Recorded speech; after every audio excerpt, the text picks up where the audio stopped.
Salut à toutes et à tous, c'est Matt. Alors aujourd'hui, on se retrouve pour une vidéo pronostic sur la Ligue 1 Conforama et sur la 10e journée. Alors comme d'habitude, je vais pronostiquer les 10 matchs. Alors avant de commencer, n'hésitez pas à vous abonner et à lâcher un pouce bleu, ça fait toujours plaisir. Donc on va commencer avec le match de vendredi avec Nice contre le Paris Saint-Germain. Alors on a Nice qui avait fait un très bon début de saison mais qui depuis quelques journées est en train de baisser. Paris est toujours en forme, enfin c'est quand même moins flamboyant. C'est un moins bon début de saison que l'année dernière, mais bon, ils gardent quand même leur dynamique. Et je les vois quand même finir premier. Mais bon, dans ce match, je me méfie de Nice parce que Nice à domicile, ça peut être costaud. Donc dans ce pari, je vais prendre la sécurité en disant Paris ou nul. Et le score, je dirais 2 buts à 1 en faveur de Paris. On passe au match du samedi avec Lyon contre Dijon. Donc avec le changement d'entraîneur de Lyon où Rudy Garcia est allé à la place de Dijon. Donc est-ce que ça va changer la, la dynamique lyonnaise? Je sais pas. Enfin, après, Rudy Garcia il a quand même plus d'expérience que Silvino, donc on va bien voir. Bon, ils reçoivent Dijon quand même. Je vois mal comment Dijon peut inquiéter Lyon. Donc dans ce match, je vois bien une victoire lyonnaise, disons 2 buts à 0. Et je dirais Lyon gagnant. On passe ensuite à Angers contre Brest. Alors dans ce match, il y a Angers qui fait un très bon début de saison, qui est une surprise de cette année, contre Brest qui est 19e de Ligue 1. Donc Brest a besoin d'aller chercher des points. Mais c'est pas un bon match, je pense, parce qu'aller gagner à Angers, ça va vraiment pas être facile. Et dans ce match, je vois bien Angers gagner, je dirais Angers ou nul, et le score, je dirais 1-0 pour Angers. On passe ensuite à Metz contre Nantes. Alors dans ce match, on a Metz qui est pas trop en forme dans ce début de saison contre Nantes qui est deuxième de Ligue 1 je crois, deux ou troisième je sais plus, qui fait un très très bon début de saison. Donc en cas de faux pas de Paris, Nantes pourrait revenir à égalité de points avec Paris. Donc moi dans ce match je vois pas Metz je vois pas Metz gagner, je vois pas Nantes perdre. Donc moi j'ai bien envie de mettre une petite pièce sur les Nantais, donc je dirais 2 buts à 1 en faveur de Nantes. Mais on peut jouer la sécurité en disant Nantes ou nul, ou le plus de 1,5 but. Je pense que ça devrait passer aussi. On passe ensuite à Nîmes contre Amiens. Alors Nîmes contre Amiens. Amiens est une équipe qui est difficile à jouer. Et donc je pense qu'on aura un match assez fermé. En plus Nîmes à domicile, d'habitude c'est en attaque, ça, enfin, c'est assez offensif. À chaque fois quand Nîmes joue, il y a des buts. Donc c'est pour ça que moi, dans ce match, je dirais le plus de 1,5 but.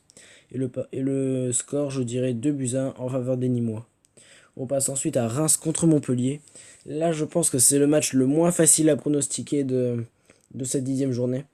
Parce que quand même, Reims à domicile, c'est quand même très très costaud. Montpellier, c'est costaud à la maison, mais à l'extérieur, c'est bien moins flamboyant. Donc moi, dans ce match, j'ai bien envie de voir une courte victoire de Reims dans un match très fermé. Disons je dirais 1-0 pour Reims. Et le pari à prendre, je dirais le moins 2,5 buts. Parce que je vois vraiment un match fermé. On passe ensuite à Toulouse contre Lille. Donc là aussi, il y a eu un changement d'entraîneur avec Antoine Camboire qui a succédé à Casanova. Est-ce que ça va redresser le banc toulousain? On verra bien face à Lille. Lille, en tout cas, c'est très costaud à domicile. C'est comme Montpellier, en fait. Ils sont très forts chez eux, mais à l'extérieur, ils n'arrivent pas à grappiller des points. Donc, c'est pour ça qu'à Toulouse, je sais pas si c'est. Je pense que ça pourrait être un piège. Après, moi, je vois pas Toulouse s'imposer non plus parce que Lille, c'est quand même un adversaire costaud. C'est pour ça que moi, je vois un match nul, disons un but partout. Et le pari à prendre, ce serait le plus de 1,5 but. Je pense que ça devrait passer. On passe ensuite au match du dimanche avec Bordeaux contre Saint-Étienne. Alors là aussi il y a eu un changement d'entraîneur à Saint-Étienne. C'était Claude Puel qui a remplacé Ghislain Printemps. En même temps Saint-Étienne c'est pas la grande forme non plus en ce moment. Mais ils ont quand même réussi à gagner le derby face à Lyon à la 9e journée.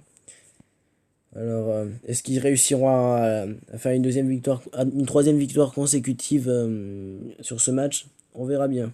Je pense quand même que non, parce que Bordeaux est une équipe très dure à jouer en ce début de saison. Bordeaux joue très bien, je trouve, donc moi je pense que Bordeaux devrait s'imposer dans ce match. C'est- Donc moi je vais dire Bordeaux ou nul pour jouer la sécurité.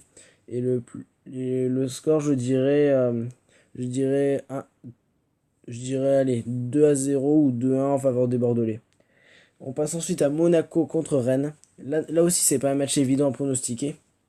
Monaco est quand même bien en forme, il faut dire, comparé aux premières journées. Avec l'attaque Slimani Ben Yedder qui a l'air de très bien marcher. Mais en face, c'est Rennes et Rennes n'est pas vraiment dans sa bonne forme. Ils font à chaque fois des beaux matchs, mais ils n'arrivent pas à tenir les résultats en fait, ce qui est dommage pour eux. Et moi, je vois une victoire des Monégasques chez eux. Je dirais bien une victoire 2-1 de Monaco. Et le pari à prendre, ce serait Monaco ou nul. Et ensuite, on passe à Marseille contre Strasbourg. Alors là, c'est. Est-ce que Marseille va réussir à se relancer? Je sais pas. Enfin, Marseille, Marseille, c'est que leur effectif, il n'est pas complet en fait. C'est que s'il leur manque deux ou trois cadres, eh ben, ils sont, ils sont détruits quoi. Ils n'arrivent plus à gagner des matchs. Donc, en plus, Thauvin sera pas là jusqu'en 2020. Donc, je pense quand même après que Marseille devrait gagner à domicile contre Strasbourg, mais c'est pas garanti. Donc, moi, je dirais quand même victoire de Marseille, mais à l'arrache. Et je dirais bien Marseille ou nul en paris sportif. Et je dirais 2-1 pour les Marseillais. Voilà, c'est tout pour ces pronos. J'espère que ça vous aura plu. Et moi, je vous dis à la prochaine pour la 11e journée. Ciao à tous!